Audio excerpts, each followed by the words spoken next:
Welcome back to Do More with Your Money. On today's episode, I am joined by Brent Boden. Brent has over 15 years of financial advising experience with medical professionals and is the host of the Physicians Financial Checkup podcast. Some of his financial industry designations include certified financial planner, chartered financial consultant, accredited portfolio manager, and behavioral finance advisor. Brent, thank you for coming on the podcast, and I'm excited for our discussion today. Thanks for having me on, TJ. Awesome. So, jumping right into it, I always like to start just with the why, and I'd love to hear a little bit about your story and just why you got to where you are today. Yeah, absolutely. So I grew up in a kind of lower middle class family. My parents didn't have a ton of money, but tried to provide all the options that they could. And so, right around kind of 9 years old, I was looking for a way to elevate, probably at school. And my parents would say, "Hey, here's the budget for new shoes." I was like, "But I really want those Nikes." And so I started working, did a paper route for several years and saved up some extra cash and started investing on some recommendations from my grandfather, who was a business owner. And then fast forward in college, I was actually a civil engineering major, but in 2005, lost my mother-in-law to a quick battle with cancer. And so kind of changed gears and figured I can help a lot of people from the education standpoint and learn about their money. So kind of was an early adopter, I guess, of financial literacy, but wanting to also help people on their journey to freedom. No, I love that. I think that's a lot of like stories that I hear, especially in our industry, for being financial planners is, coming up from situations maybe where we didn't have the most money and we're trying to figure it out. And then ultimately just to help people. And I love the financial literacy angle because I mean, that's what this podcast is about. I know you have podcasts as well. And so, yeah, whenever we can help people, even if nothing comes of it, I think that's a great thing. And I'm excited to talk to you about, your expertise working with medical professionals, physicians in particular. And yeah, I just want to start with kind of understanding. I think the biggest thing that I see with physicians, millennials in particular, who graduate with significant student loan debt is, how do you go about thinking through how to or when to pay down debt, how much to pay down versus maybe doing things like creating a safety net via a cash reserve or ultimately investing? How do you think about those conversations when you are working with a physician who maybe is experiencing that big jump in income? Absolutely. Well, I think the first starting point is talking to people early. Before they get that jump from income from residency to where they're actually on their own, is understanding how much you're going to make. And a lot of times, just living like a resident a couple extra years can make such a significant impact. Understanding that you kind of have to do all of it. You know, emergency savings is probably one of the biggest pieces that we talk to clients about. Is it doesn't matter about your debt, it'll still be there, but you have to build up some sort of emergency savings as well. But also don't forego that 401k or 403b match.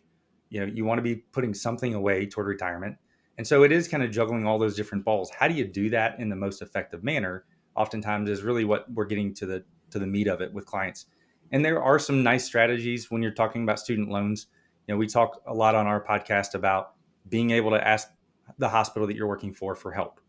Or there may be programs in rural areas where you can get additional assistance. There's a ton of those out there to help pay off student loans. And so working with some of the providers to be able to do that for clients, but also understanding how loans work in general. And so if you make an extra payment a year, it's just like a mortgage. It's going to pay them off faster. Or if you can pay every 2 weeks. And so it's really understanding the financial literacy behind how money works is where we start. And everybody's situation is a little bit unique. And so understanding whether you need to build up additional emergency savings, save more for retirement, because my doctors always have a shorter time period that they're trying to hit retirement. You know, they've been in school for often 16 to 20 years. And so that those times that we had to build up savings, they didn't have that opportunity a lot of times. And so it's really juggling all those balls at the same time, but most effectively for your situation. No, that makes a ton of sense. And I guess the question that I always come up against, and this is general for a lot of people, not just physicians, but like thinking about, when to pay down debt as far as, interest rates, given like current interest rate environment when maybe you're getting like 5% in a high yield savings account, versus like your debt versus, maybe an expected return for the stock market. I guess like how do you think about the behavioral side of things of just paying down debt versus maybe trying to maximize like the value of your money because you might be able to achieve a higher return, although it's guaranteed when paying down that debt? Yeah, and I think it goes back to kind of the behavioral side. So a lot of times I do take clients through a value-based approach.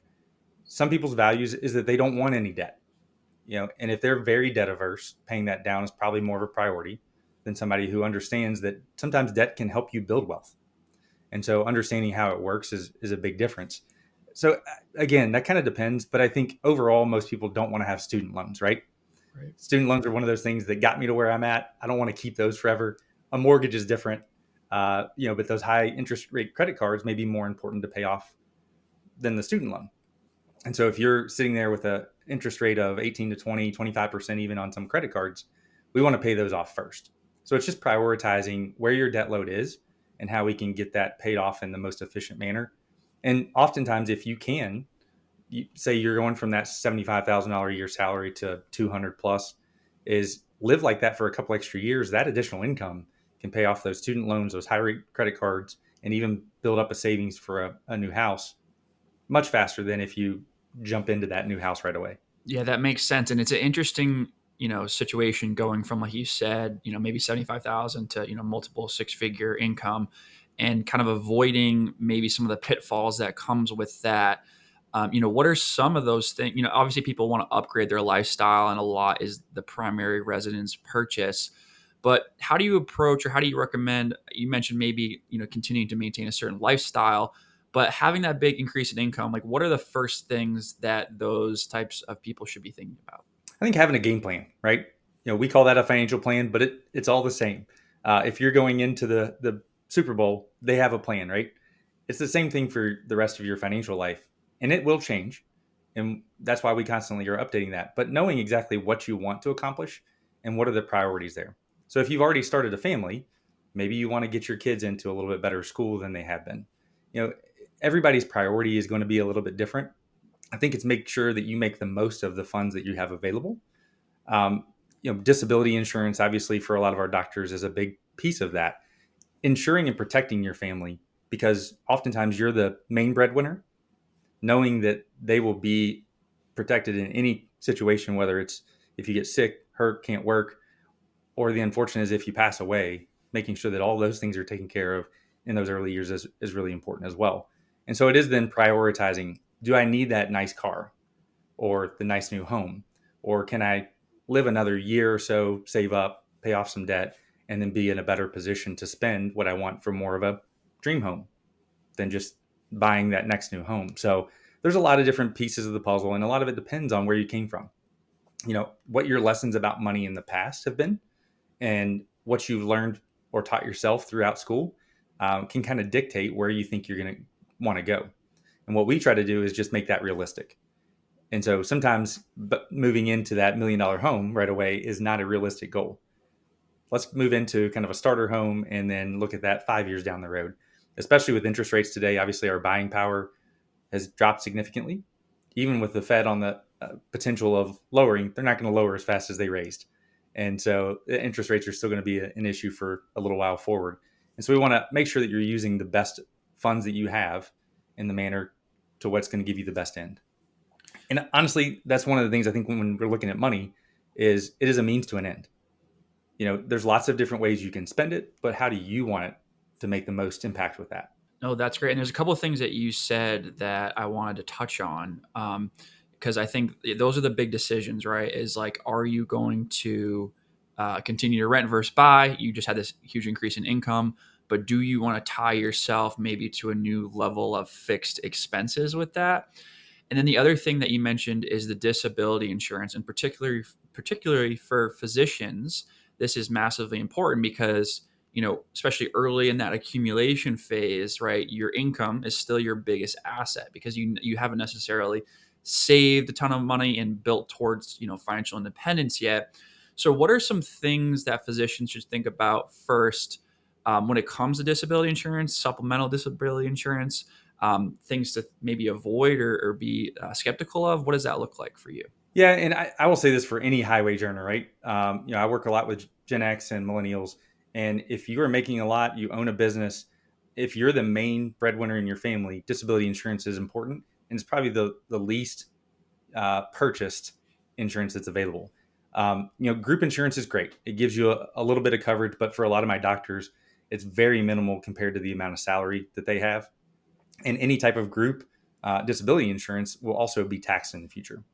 And so when you're looking at it from a doctor's perspective or even a high wage earner's perspective, is you want to build up the supplemental insurance that you have. Typically, for my doctors, it's with their occupation. And so one of the things that people will buy is a little bit cheaper insurance, but it doesn't necessarily cover exactly what they do. So if you're a surgeon, you want to make sure that you have coverage that's going to take care of your hands, your arms, anything that you have to do in surgery and for that specific job will cover you in most any situation. There's always going to be some preclusions if you've had accidents in the past, things like that. So just knowing what's going to be covered and at what rate, I think is really important because if you're buying that insurance on your own, it is not taxable if you need to use that benefit. And so building upon your group insurance with your personal to get you closer to that, 70% is kind of a target part to get your income back to where it was 70% of your gross income. of your gross. Yeah. And the reason for that too is obviously, you already have taxes and things taken out on our doctors and disability. Sometimes you can actually have retirement built into it. So retirement funding. So there's a lot of different variables and it depends on how long that disability is. But we typically like to see those that can last out to 65 because if you really have a major accident, then you want to have that coverage in place for the job that you would have been doing that entire time. It can be a little pricey for physicians, but typically they get some of the best occupation classes, so the rate's a little bit cheaper than some of our business owners in that same thing. But it does really help protect that family. You can always back down off of it. So we see that quite a bit is if a millennial doctor is coming out, buy as much as you can get today.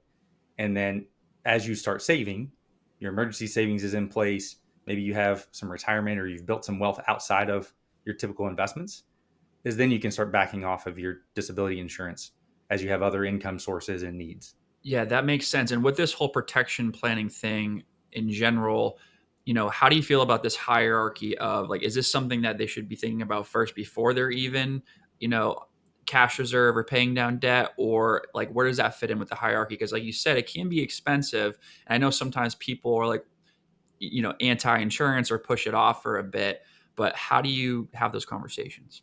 Yeah, I think it's important, especially if you are the only breadwinner. How are you protecting the rest of your family? A lot of my doctors, their spouse doesn't work or maybe works part time, and one of the things I always talk to them about is the value of having a spouse at home. And if you add up all the things that they do, I've got 3 kids, so carting around kids, making food, cleaning the house, all the other things, that can get pretty expensive if you're doing that on your own. And if you're covering those with all of your salary, then making sure that you have that in place pretty early, I think is really important, at least to a comfortable level. So again, if you're living a little bit more like a resident, maybe you don't need to cover it 100% today. You want to cover it to a both affordable and something that you would be okay living on, right? So that may be, let's say you're making $20,000 a month, but you're living on 10,000 and the rest is going to debt service. Well, maybe you just want to get coverage that gets you back to that 10. Gotcha. So yeah, you want to think about at least covering that baseline of what you need, which may be more if you have people that are dependent on you. Well, Yeah, what and the would nice thing on disability own-off, just one last thing is, if you can't do that job, a lot of times if it's covering your occupation, you may still be able to go teach. And so you may have the ability to make other income on top of it. So if you have that or you have that desire in the future, you don't necessarily have to cover 100%. Want to just get you to a comfortable level. so that own occupation versus any occupation kind of election or rider, I guess, is important Mhm. because if you have the any occupation, that means that if you could work somewhere else, then you're not going to get those disability benefits. Or at least up to the amount. Yeah. So they do factor in how much you can make. If it's less, then they'll pay you the difference. Whereas an own occupation, they'll pay you the full amount. Awesome. So if you're looking for that, then make sure to understand these types of classifications because you don't want to pay for something that doesn't give you that level of coverage and then have that situation happen. So, especially with an investment like this where you're, a significant amount of insurance. Are there other types of insurance that people should be thinking about when it comes to, I mean, obviously we're talking about disability because their income is such a large, asset to them earlier in their career, but from liability standpoint, life standpoint, what does that look like? Depending upon your employer, a lot of doctors are going to need malpractice insurance. They'll have to cover liability at home. So having some sort of personal umbrella is helpful. You don't want anybody coming over and suing you if they get hurt on your property. So there's a lot of other insurances. A lot of those don't cost a ton. Personal umbrella coverage is about $300 for every million you add. So not a big deal at your home. Life insurance is one that we talk to people about. Some have an affinity to make sure that they want some. I still think for a millennial, and especially as you're starting out, term insurance is still one of the best. Gives you the most amount of coverage for a low dollar amount. Statistically, those don't pay out a lot, which is good. That means we're living past that, right? Right. But it is good protection to have in place. As you get a little bit older and further in your career, then you start to look at, do I want some sort of permanent insurance, whether it's for philanthropic needs? Is it for tax purposes in the future? Is it for my heirs? Depends on what that might be. Some permanent insurance could be helpful. And then you also, for my Gen Xers, as you start to get a little older, you start looking at long-term care, right? What type of care do you want? You may be able to pay for it on your own, but there are some benefits with long-term care insurance that in certain states have what's called a partnership program, where they protect the equal amount of assets that you have from Medicaid. And so you may want to have a policy in place for that. Or there's supplemental things that long-term care builds in, such as reserving beds for you. So if you break a hip and need to be able to go into a facility, they'll reserve a bed for up to a certain 90 days is typical. And so, there's a ton of insurances. Not everybody needs all of those. And oftentimes, as you build your wealth, it's not something that you need to keep that term insurance or have a permanent policy in place unless it's for tax benefits. And so there's a lot of different types of policies and protections out there that we talk to our doctors about. It just depends on where you're at in your life cycle. And so that changes over time. Some of those are good to have for a temporary need, and some are good to have for a permanent need. Disability, for instance, I still think having some level of that coverage all the way up through your working years is probably helpful. Now, if you hit 60, your wealth is great. It doesn't really matter. You're kind of looking at that last horizon. Then maybe it's time to get rid of it if you've never used it. Yeah, I think the permanent insurance thing is always interesting to hear people's take on, because it's a lot of, I guess in the advisor community versus, maybe insurance community, there seems to be a lot of back and forth, like on LinkedIn, things like that. I'd love to hear your take on it, because you mentioned the permanent insurance policy. Like, when can it make sense? You throw out a couple examples, but like from a tax perspective, why could permanent insurance make sense in certain scenarios? Yeah, I actually just did a podcast on this in June, so you can take a look back on that. But one of the aspects that we look at is called a life insurance retirement plan. In a business sense, if you're doing this as a business owner for some of your key employees, it can be a supplemental executive retirement plan. The idea behind those is using the tax code to your benefit. So life insurance in general is a tax-free benefit. So if you die and you have a life insurance and it's done right, then Mhm. that benefit goes to your heirs. Now, there are some nice tax benefits that you can use for living benefits. So you can withdraw contributions and any gains, and they're not taxable as long as that policy stays in place. And so what you do on a life insurance retirement plan is, if you have already maxed out all other savings vehicles, so you have maxed out your 403b, hopefully your Roth 403b. Maybe you've invested some other funds in real estate or side projects, and you're looking for other ways to be able to create tax-free income in retirement. Then the life insurance retirement plan comes in place. It is not for everybody, because one of the downsides of life insurance is that there are fees and expenses for that death benefit. And so knowing how it's built and working with an advisor that knows those products really well is going to be paramount. Personally, I like to use index products a lot as a conservative portion of a client's portfolio and an extension of their Roth. So once they've converted everything, they've kind of done Roth maximization, this is an extra piece if they're still looking to put money away. Oftentimes, this is looking at clients who are making 500, 600, $1 million or more a year. Mhm. It's not for somebody who's going to be making 100,000.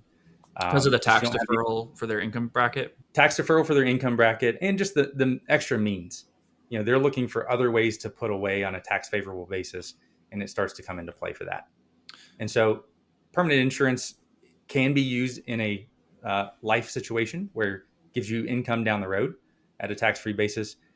But oftentimes the life insurance that we're talking about is just for estate planning purposes.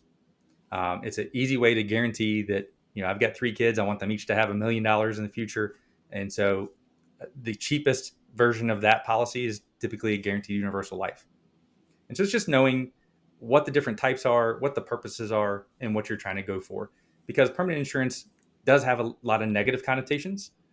Personally, I'm not a huge fan of whole life. Those whole life dividends have gone down, down, down since the 80s. And so they don't really make a ton of money and they have high expense ratios. Mm, So it doesn't make a lot of sense for most of my clients to even look at those. But there are some alternative types out there. Variable universal policies are great for somebody who's young and wants to be aggressive in putting money away. But I still think you should have maxed out everything else first. So I know in previous episodes you've talked about, before you really do that 529 plan, let's work on your retirement savings. right. Yeah, I think that's really smart too, is because you can use some of your retirement savings should you need to and have built up enough in the future to help your kids with school. 529 plans, in my opinion, are great now that you could convert those to Roths for your kids. Hmm. And so if you have the extra means to put away in those, it's great. But most of those don't do a fantastic job from an investment standpoint. And so you got to be able to balance, where's the gain versus where I can utilize those dollars in a better sense. Yeah, and I appreciate you saying, the hierarchy for your savings, right? Thinking about maybe, maxing out kind of the traditional retirement accounts first, taking advantage of those. And if you are in that highest income bracket and you do have a need for, liquidity at death, then these permanent policies can make more sense. I push back when I see on LinkedIn, it feels like they're trying to sell it to anybody, the person that's fresh out of school and making 75K, whatever they're, it doesn't necessarily make sense in my opinion, but I appreciate you sharing that. I think you make a good point too. I'll just add to shop around. There's a ton of carriers and there's benefits with different carriers for different circumstances. And so there's not one out there. A lot of my docs, the Northwestern guys knocking at the door. And that's great, but their products tend to be a little bit more expensive. You can probably get the same benefit at another carrier. And so being agnostic to who you get coverage with, I think from an advisor standpoint is huge. We want to get you the best product for what you're trying to solve. And oftentimes, insurance products can do a couple things, but they're not a fix it all. And so there's not the one vehicle that'll do everything you want it to. Right. And that's where I push back because I feel like sometimes it is pushed as that. And I think that's a great point is no matter what product you're looking for, you want to work with somebody who looks at the entire marketplace and is product agnostic. So I think that's a good Yeah. point. So, to take a step back with the millennial physician in general, one thing I wanted to talk to you about is, and I've worked with some physicians as well, and basically just this having this big income jump, they often want to jump into real estate. And given the current interest rate environment, I work with a lot of people in Boston, New York, and these properties. I mean, it's like $1 million entry level, and it's 7% interest most of the time at this current interest rate environment. And what I talk to them about is you're tying yourself to a certain fixed level of expenses, even though you may be able to afford it. And then also considering from a financial standpoint, kind of the holding period that it requires to really make sense because you could get yourself in trouble if you're selling property, 3 years in and having these transaction costs. I'd like to hear your take and thoughts on just, upgrading your primary residence when you do have that big increase in income and how to start thinking through that. Yeah, absolutely. So there's real estate for primary purpose for you, and then there's real estate for investing purposes. And so you first of all have to separate what that looks like. You know, if you're not going to stay at a place for 5 years or more, in my opinion, typically it's not worth it, both from the tax standpoint, the transaction costs. So if you're buying a primary residence, have the intent to at least stay there for 5 years. Anything shorter than that, to me, you're probably in a rental situation. So a lot of residents or fellows, as they're going through those first few years, and maybe even your first job, you may not necessarily love it. And so renting for a year in that location, making sure that you really like the place you're at, find the house that you want that's affordable for you, but you don't have to pick the first thing. And I know doctors a lot of times don't have a ton of time. When they're transitioning, it's summertime. There's typically lower inventory. It's maybe not the best time to buy. And so renting for 6, 9 months and being able to buy the following spring is not a bad thing. And so I think when you're buying that primary residence, 5 years minimum, if you're, going to be in it longer, perfect. As far as the real estate from an investment standpoint, I still think it's better to max out all the different vehicles you have first. real estate investing to me should really be kind of a secondary way to create some income. And so you don't want to put all of your savings into real estate, which has some volatility. Personally, I've owned real estate in the past, and there's also a lot of work that goes into it that you don't think about. And so if you want to personally own and rent homes, think about all the extra things that are going to go into it. If you hire a property manager, how much is that going to cut into potential profit? There's lots of pieces to owning real estate individually. Typically, we would also recommend an LLC just for liability purposes. But you can also invest in real estate in a number of other ways. There are individual alternative funds that are pretty easy to get into, considering like a Robinhood, but you can get into like a Rive, right? There's also different things through investors that you can look at, larger pieces of investment, whether it's a real estate investment trust, which I typically say is still a later in your career thing because it locks up funds. But there are a number of other real estates. You can go into, locally here in Cincinnati, we have a couple of groups who look for investors, and you invest in it and they'll do a lot of the work for you. They take a certain percentage, but you're not really hands on. And so there's a number of ways to get into real estate ownership without you being the one to do it. And a lot of times for my doctors, they don't have the time to do it anyway. And so it's really a time versus money thing. How are you spending your time? If you are single and that's what you want to do and you want to build up this empire, perfect. Maybe that's for you. But for the average investor, max out everything else. And when you have some extra income that you want to start putting at it, then evaluate the different options. We actually have a spreadsheet that kind of evaluates some of those for clients and kind of gives you, here's potential returns versus risk. And so a lot of times that can help kind of, I don't want to take on that kind of risk. And it's just a helpful way to a quick glance to be able to look at it.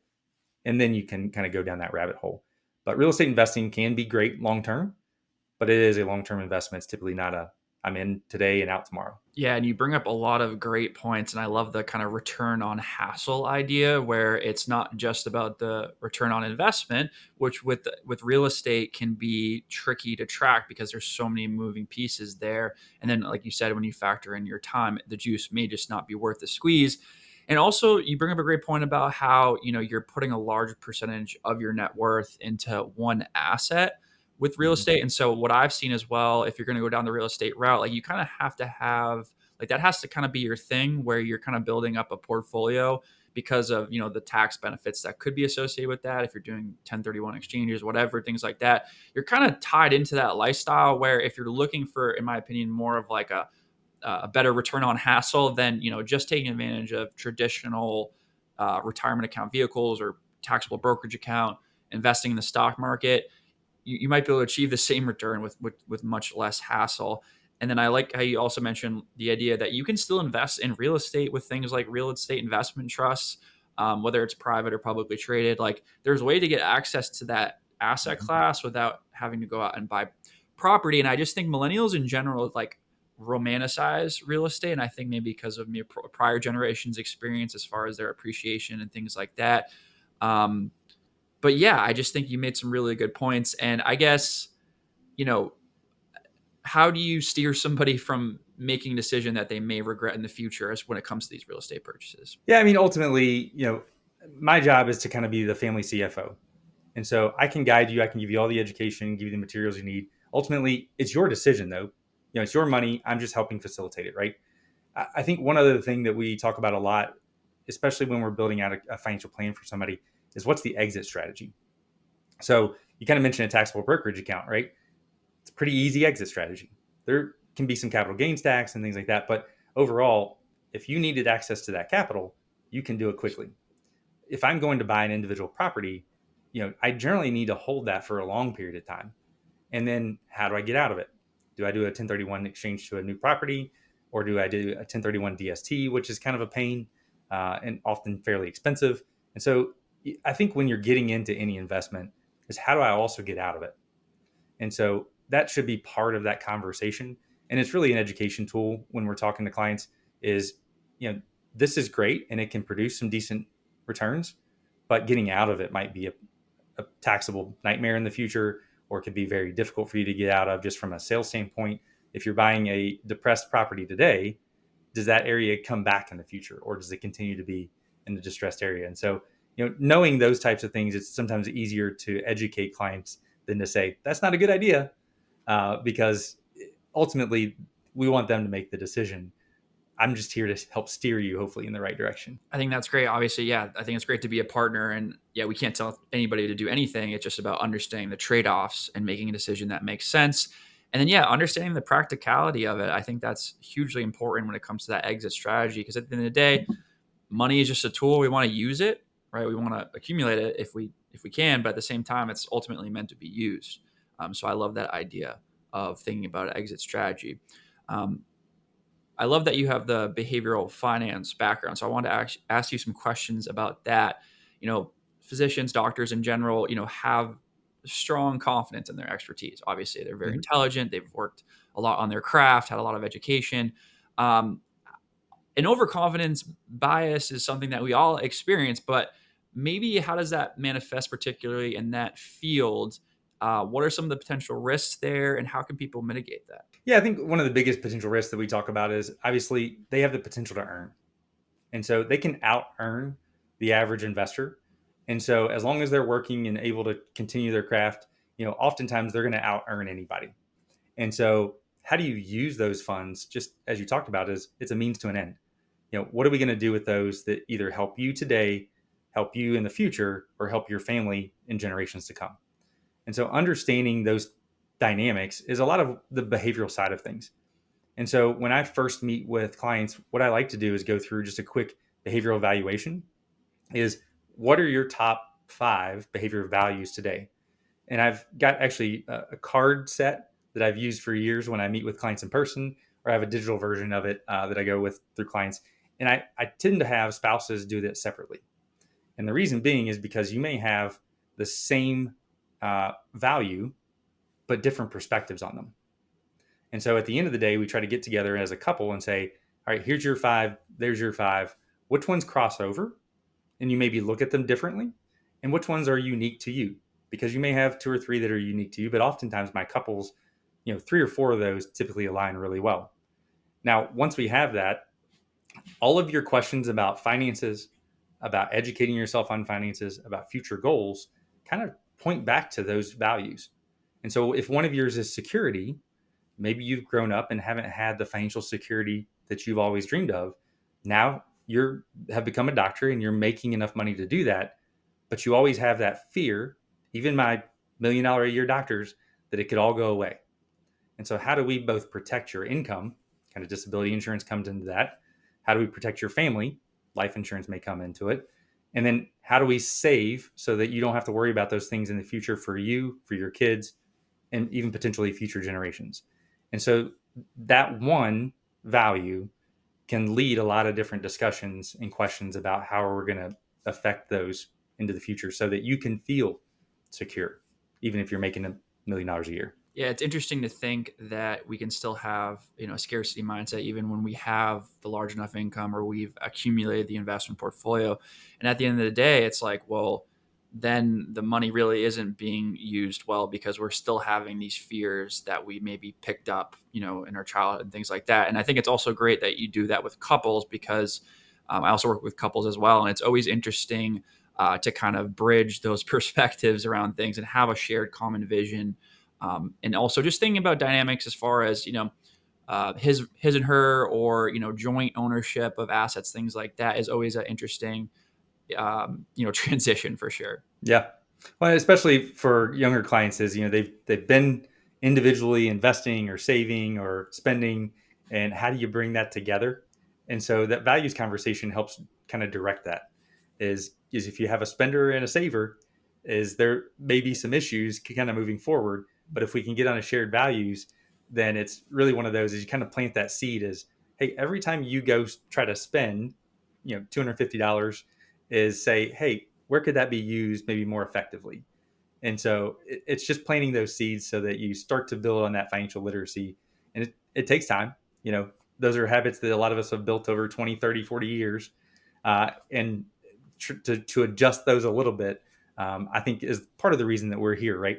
Is to educate, to help people plan and be better than their previous self with their money. Yeah, no, I love that, and I couldn't agree more. It's all about giving them that nudge in the right direction, and it takes time, and it doesn't always happen overnight. And I want to ask you about kind of the future of financial planning, where you see it headed. Obviously, like AI is being used for a lot of different things, and I'm seeing all kinds of AI tools pop up. But where do you personally see the future, financial planning, wealth management, where that's headed? Yeah, I think one of the things about financial planning is it's a lot like other service industries. There's a human element to what we do that I don't think you can ever replicate. Being able to sit down across from your advisor, whether it's on a Zoom call or in person, and understand just the empathy and the dynamics of a relationship, it will be tough, I think, for AI to duplicate that. However, a lot of the back behind the scenes math, the strategy, and the algorithms, those can be done both most efficiently and faster by AI. And so I see that a lot of our back end is going to be able to be done by AI. Hey, reminders that you need to reach out for birthdays, events coming up. The market's changing a little bit. Maybe, for your client who is a little bit financially scared, they need a little bit more touch than somebody who could care less. And so I think AI in the background will be able to do a lot of those. And Savvy Advisors is working to do a lot of those. So our firm has a fantastic team on the backside that is building a lot of those AI tools into our CRM for our advisors, which helps us create more touch. But ultimately, it cannot replace, I think, the advisor one to one and making sense of what that algorithm does. You know, in a financial planning tool, I think you use Right Capital. When you're looking at Right Capital, it looks fantastic, but when you dig down deeper, is being able to explain what that cash flow actually means to the client. AI can kind of do that right now, and maybe it gets better at that in the future, but still hearing it from another human, I think, is a totally different level of explanation, and we adjust on the fly. So a lot of times I tell people, we're just as much a psychologist as anything else. The way that one person hears that cash flow message is very different than an engineer, for example.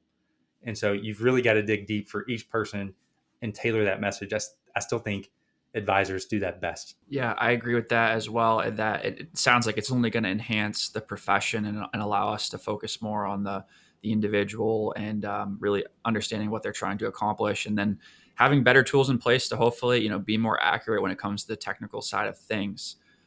So yeah, I would agree with that as well. Well, awesome. So I always like to end with one tip for doing more with your money. It can be spending, saving, or investing, any side of the equation. One tip for doing more with your money. Customize your plan to you. So all of those I think are important. It just depends on where you're at in life. Is knowing if you're in the need for savings, then you should build up your emergency savings. If you've got enough emergency savings, then it's time to start investing. So I think all of those depend on where you're at. Knowing where you're at and being able to either ask for help to help you get to where you want to go, I think is the hardest thing for a lot of people to do, Right. is just asking an advisor or somebody that you trust, whether it's a family member or a friend, what should I look at next? I think is the best steps. I think that's great why you do the podcast, is getting out some of that educational information. There's always something you can go find. Just know that you're talking to a trusted source, because is a lot of misinformation as well. And so knowing who to trust, I think, is a big part of that next step. And yours will be different than the person down the street. So yeah, what I'm hearing is awareness of where you are kind of in your financial journey, season of life, and just understanding what is that next thing that you should be working on, and creating just a hierarchy for where to go and how to get there. Well, awesome. Brent, thank you so much for coming on. Where is the best place that people can connect with you if they want to learn more? Yeah. Thanks for having me on, TJ. It's been great talking to you. You can find me at brentboden.com. That's BRENTBODEN.com. I also have a YouTube channel, Instagram, and LinkedIn. And then our site is Savvy Wealth. You can also find me on there. Awesome. Well, I'll make sure to link to all those in the show notes. And thank you again for coming on. Appreciate it, TJ.